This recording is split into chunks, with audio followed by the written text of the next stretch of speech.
Coach Corey Wayne, and this is my video coaching newsletter.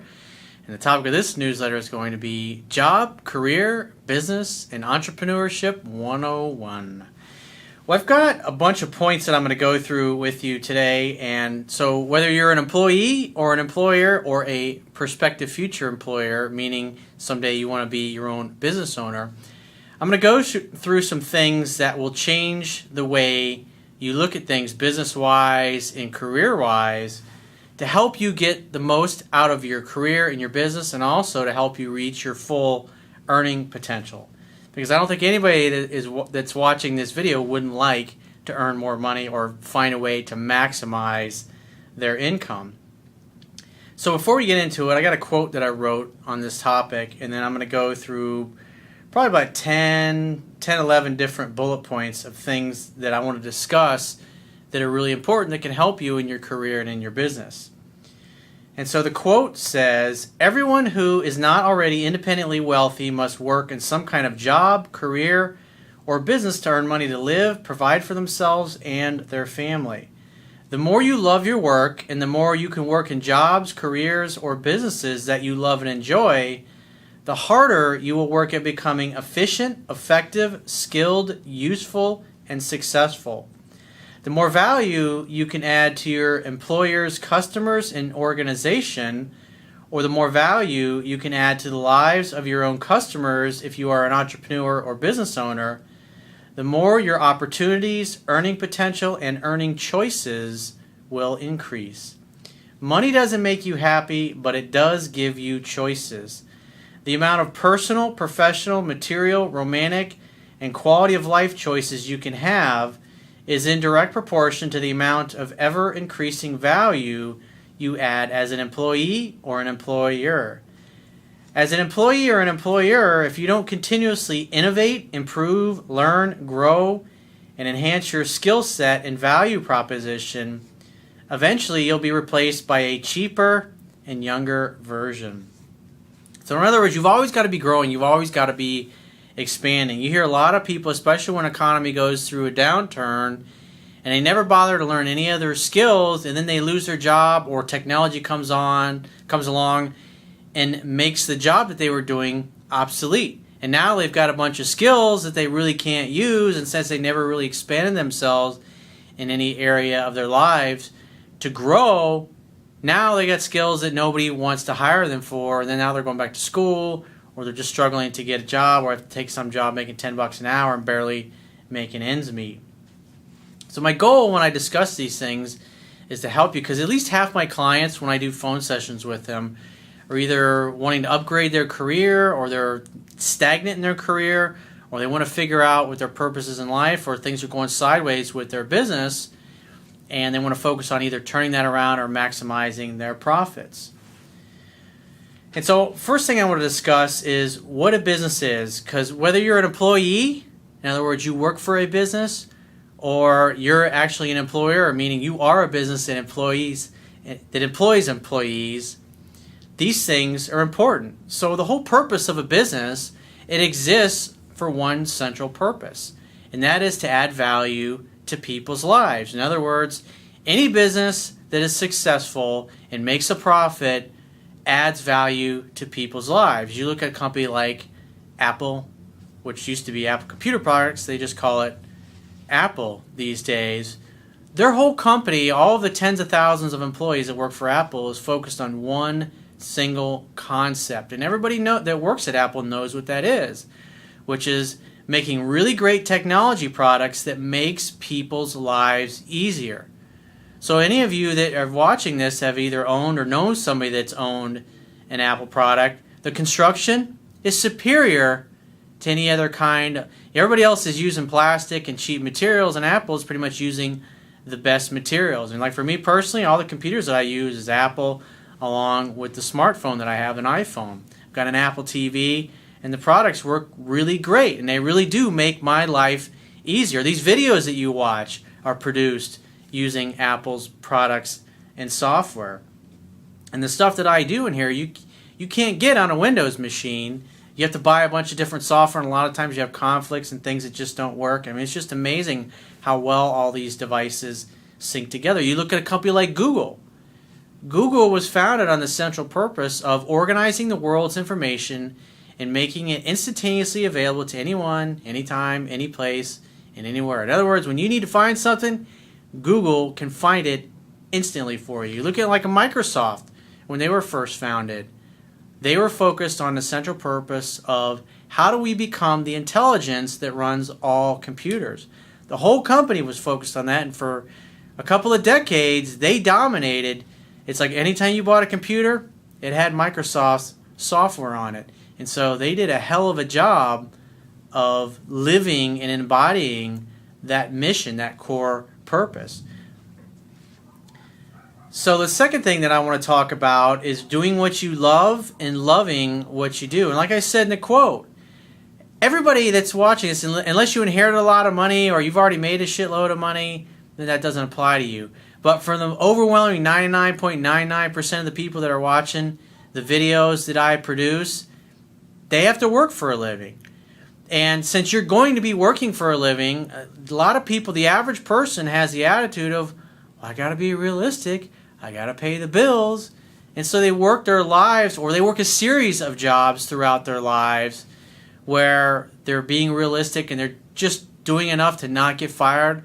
But since they don't really love their job and they're not really fired up about it and they don't really believe in the product or service that they're providing, they're just there for the paycheck, they never are really going to apply themselves in that job in order to become really awesome at it, in order to become really proficient at it. Like I had a client recently that I did a phone session with last week, and he spent a decade in college getting a degree, and it's not even his passion. It's not what he really loves. But obviously everybody around him is like, hey, man, you've been in school for this for 10 years. He should have graduated after 4 years. But he's only got a few things left to get out of the way. And so when I was talking to him, because the whole reason we were doing a phone session was career-oriented. On a scale, I said, well, on a scale of 1 to 10, how emotionally compelling is the career that you're choosing? It's like a 1 or a 2. And so he's like, well, should I go ahead and finish this degree? What do you think? And I said, well, I said, do you know why it's taking you 10 years and you still don't have your degree? He's like, why? I said, because it's a 1 or a 2. It's like, you really don't want to do it. And he had this other career that he's always been interested in and fascinated by, and he actually worked on a job recently where he got to work in that particular career just for a few weeks. And he was like, it was fantastic. I was like, on a scale of 1 to 10, what was it? He was like, it was an 11. It was amazing. He was just, and what was interesting is that it wasn't, the environment that he was working in wasn't very comfortable. It was outdoors, it was hot. I was thinking to myself, I wouldn't want to do that, but he loved it. And I said, what do you think you're going to work harder at? The job or career that you don't really want that's a 1 or a 2 on a scale of 1 to 10? Or something that's an 11? He's like, obviously the 11. I was like, so what do you think you should do? He's like, well, I'd really like to do this other thing, but I've been at this for 10 years. And I got my family, and they spent all this money sending me to school and blah, blah, blah. And so he's got all these rules and these reasons. And he's like, well, what if it doesn't work out? What if I don't make it in this other career that I really want to do? I said, what would you rather fail at? Would you rather fail at something you can't fucking stand?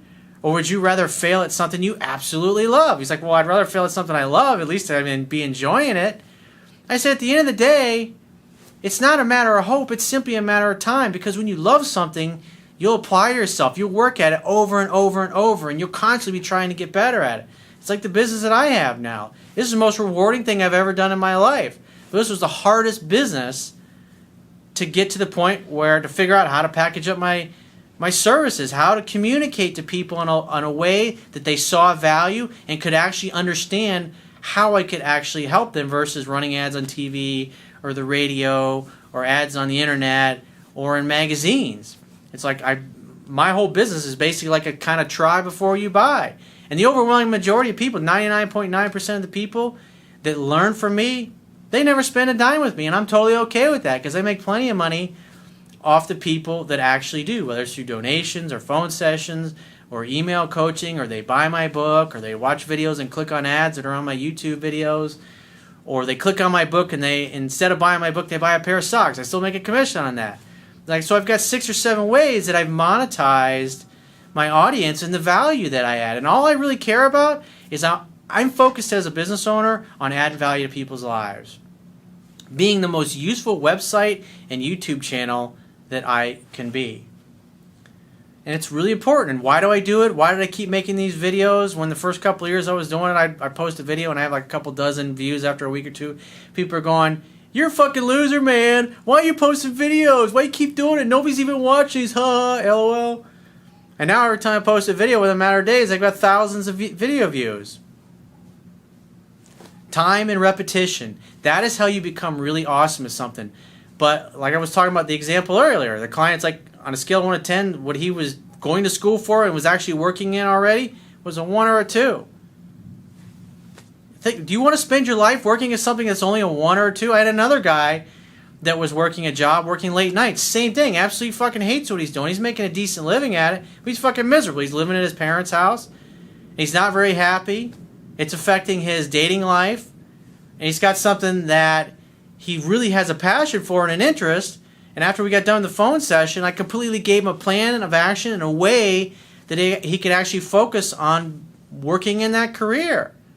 It totally opened his eyes. He never thought of things that way because of his thoughts and his beliefs. He says, well, I got to be realistic, and this job pays a decent living, but he fucking hates his job. He hates going to work. He's been doing it for years, and he's still living home with mom and dad. Is that really living? Do you want to just exist? You want to just be a useless eater, if you will, where you eat, sleep, drink, you go to work, and you come home and you're so unhappy, and you hate your life so much, you don't feel like going to the gym and taking care of this amazing body that the Creator gave you, this amazing machine? When you meet somebody of the opposite sex, what do you do for a living? Oh, I fucking hate my job. Same thing, different day. Or to say, I fucking love what I do. I get to help people all over the world to have better quality lives. And they send me emails and testimonials every day. I get dozens of them. People thanking me for how I've helped them. Think about it. I mean, it sounds like common sense, but when you have limiting beliefs and rules and a story that you tell yourself about why you can't have what you really want, that's what I love about what I do, is I can just listen to people talk and their rules and their reasons, and their story comes out, and I can point these things out to them. They go, I never thought of it that way. It's like I help people remove the obstacles that are getting in the way of doing what they really want. So what is an employee? Well, an employee, basically, and not everybody's meant to be an employer or an entrepreneur. You can be a really successful, really well-off employee. A guy that plays in the NFL, at the end of the day, he's an employee. Somebody that works for ESPN or NBC or one of the major sports or television networks around the world, and they make a lot of money, or a famous actor or actress. At the end of the day, they're an employee. They're working for somebody else. They have to go to a movie set or a TV set location, and they have to be there at a set schedule. They can't just say, I'm going to show up at 2 o'clock. They got to be there when they're filming. Tens of thousands of millions of dollars are on the line, and at the end of the day, they're an employee, but they're a highly compensated employee. So there's nothing wrong with being an employee or an employer. An employer, obviously, is a business owner, is an entrepreneur, somebody that takes all of the risks, and they hire employees to work for them. Now, being an entrepreneur, if you understand how a business works, if you've worked for other people, the key before you become an entrepreneur, because I work with a lot of guys and girls that want to become entrepreneurs, and a lot of them go, I got this great idea for a restaurant. I got this great idea for a widget that I want to do.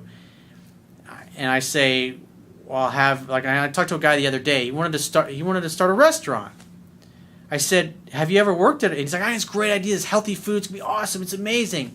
He's like, and he already has money that he's made from his career that he's put aside, and he could definitely put his ass on the line and spend the money. But I was like, have you ever worked in a restaurant before? And he says, well, no. But I'm going to hire the best consultants that I could find. I said, the best thing that you can do is go work in a restaurant. Because if you don't like working in a restaurant, if you don't like the process of customer service, working with customers one-on-one, you should absolutely not go in a restaurant. Go work at a restaurant that is the most successful restaurant that you can find, where you like the service that they offer, you like the kind of food that they offer, it's run well, and it's very profitable, and the customers are raging fans, because then you can go work for a successful business. Find out how they get their customers, how they prepare their food, how they cook it, how they run the kitchen, how they advertise, how they hire people, the kinds of people that they hire for the certain types. You need to learn those things. You need to learn how to, and then maybe work your way up, and you could actually manage a business. So you should spend 2 or 3 years working in the restaurant business. You might go work in the restaurant business and find you absolutely fucking hate it. Because a lot of people go, I got this great idea for this food and this product or this service, and they don't know anything about running a business, and they go out there and they're out of business within 6 months or a year or two. And now because they've had this really painful failure, they never take any risks the rest of their lives, and so they spend the rest of their lives working in a job or a career that they absolutely fucking hate because that one time they took some risks and it didn't work out. There's a smart way to do things, and there's a fucked up way to do things that's going to inevitably lead to failure.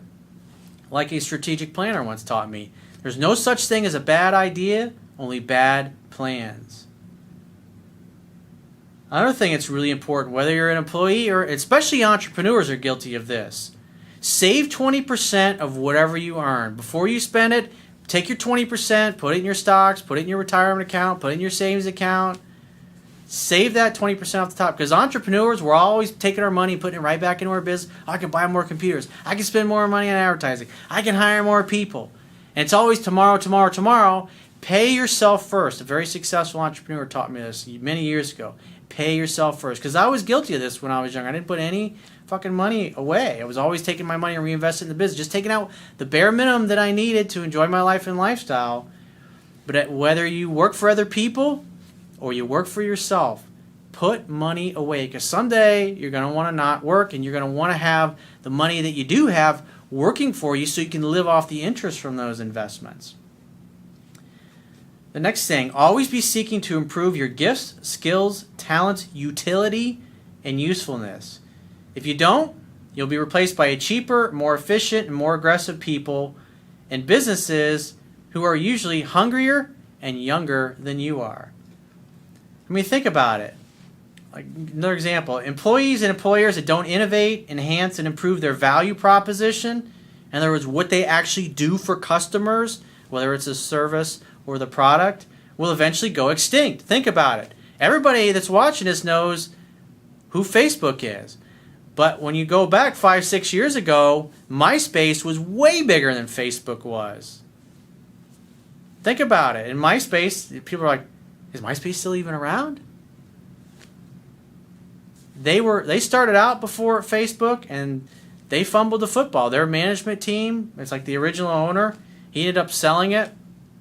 He got his golden parachute, but he ended up selling it. And so it's like, why did MySpace crash and burn? Because there was nobody that had, like a Mark Zuckerberg of Facebook, there was nobody that had a vision. I'm reading Phil Jackson's book, 11 Rings, which is a fantastic book. And one of the first couple pages of the book, he said something I thought was really, really interesting, and it totally ties over to business as well. He said the coach's job is basically to maintain the vision for the team and the organization. In other words, he's there to hold all the players and everybody, the management, the GM, all of them accountable to the vision that the team has set for itself. Their goals. This is what we're striving for. Obviously, we're striving to win a championship. And holding people accountable to the excellence that they're supposed to focus on. There was another company that I was growing up. A lot of you probably have never even heard of, but it was called Woolworths. Woolworth was like Woolworth and Woolco. Well, Woolworth was like one of the original big, huge retailers. Everybody probably knows who Target is today or Walmart. But back in the early 1900s, there was a company called, J.J. Woolworth or something like that. Everything was like 5 and dime. Everything was like 5 cents or 10 cents. So can you imagine going and buying shit for 5 and 10 cents? This was back when the dollar was worth a lot more money.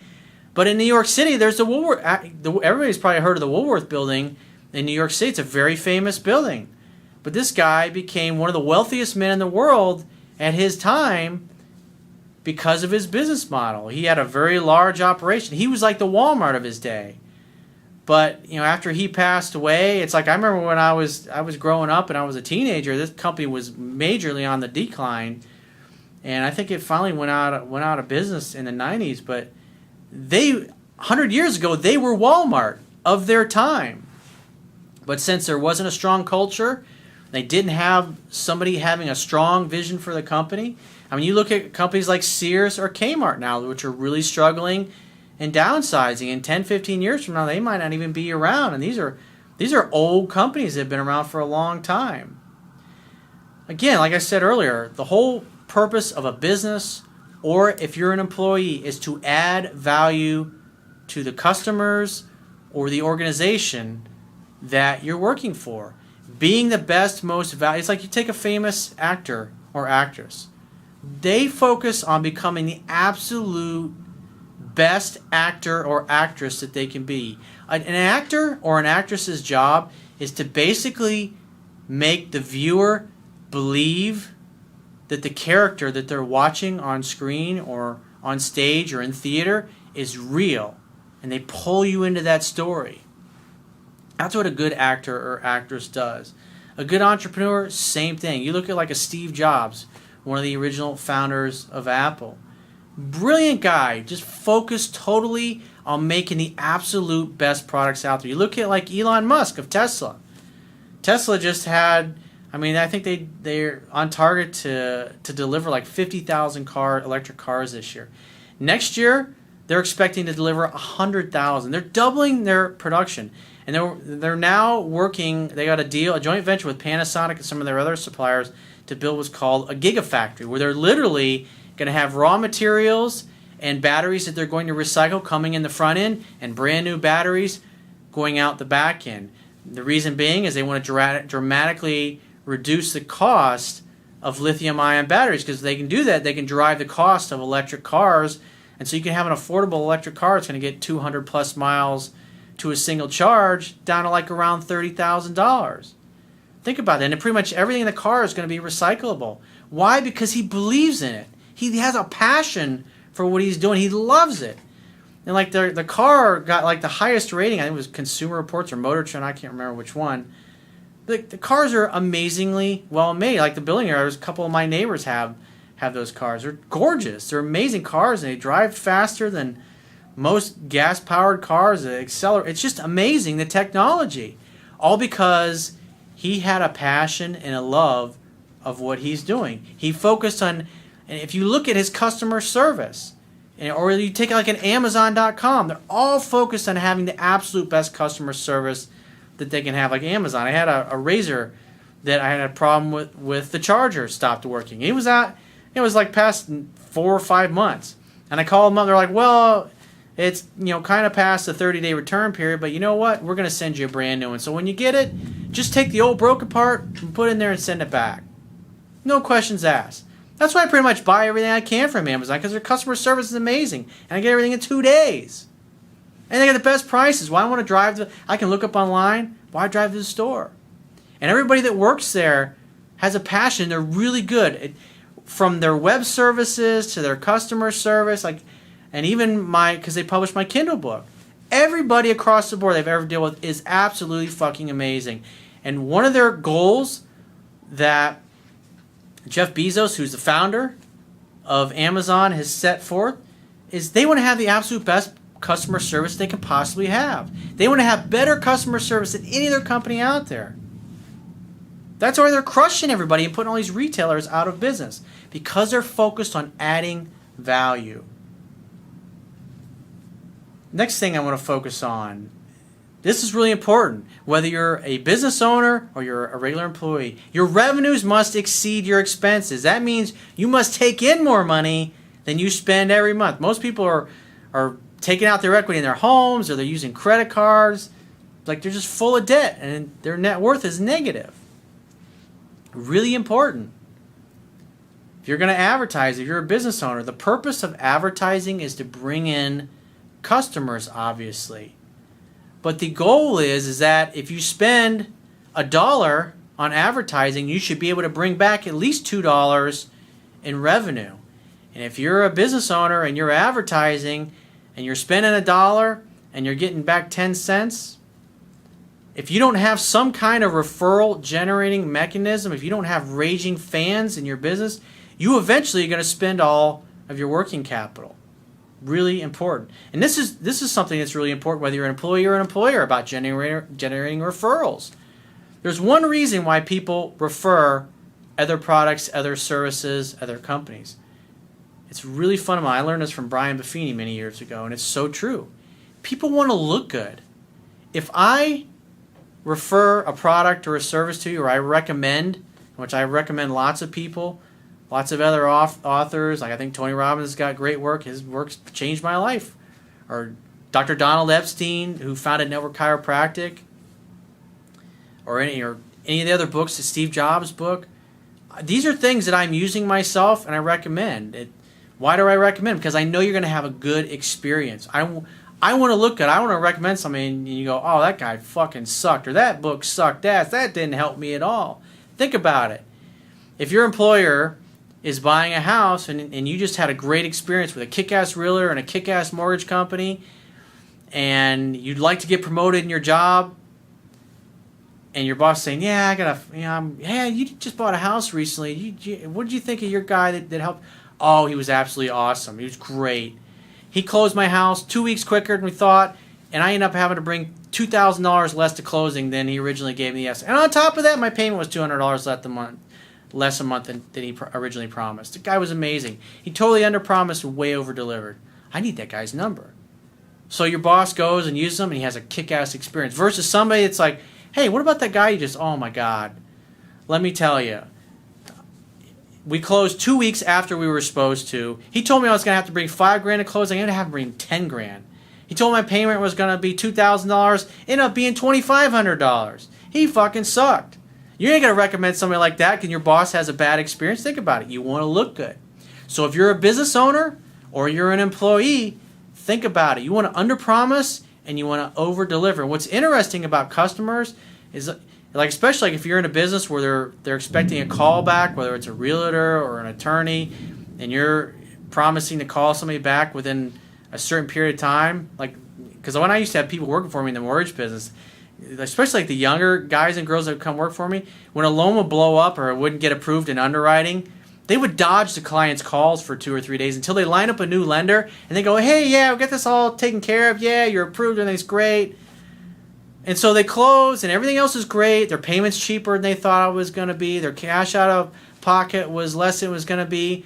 But the client would not refer any business to us. Even though everything was great, the reason why they wouldn't refer anybody is because we stressed them out. We had a bad experience. In other words, all it takes is one unreturned phone call for a customer to perceive you as being unreliable, and therefore they won't refer anybody. Why? Because they'd be afraid that they're not going to look good. Very important concept to think about, focus on. Another thing, excellence, competency, skills, gifts, and talent development are a direct result of time, repetition, and a relentless pursuit of refining, enhancing, and improving one's approach through the experience of adding value as an employee or an employer. In other words, repetition is the mother of skill. If you love what you're doing and you do it over and over and you're always trying to get better at it, you're trying to become more useful, you're trying to become more efficient, you're trying to get noticed by the people that you work for, even if you're really a kick-ass employee, and even if the people you work for don't get noticed, eventually other people outside your company, headhunters, will find out about you and they'll start calling you about other jobs. That's why it's so important to be the absolute best employee or the absolute best employer that you can become. And this is one thing that I talked about earlier.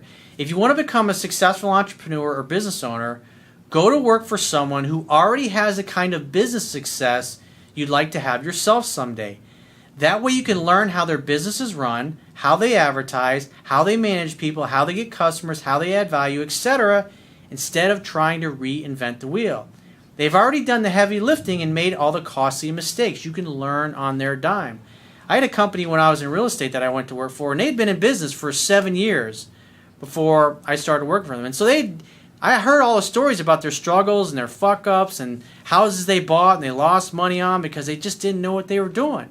And when we went to work for them, we learned everything that we needed to focus on. And therefore, when we left a couple of years later and started our own business, we got the benefit of those 7 years of hard work, and we avoided all those costly mistakes that they had made. In other words, that's part of modeling the success of other people. So if you'd like to get my help personally, go to my website, click the products tab at the top of your screen, and follow the instructions for booking a paid phone session with yours truly. I'll talk to you soon.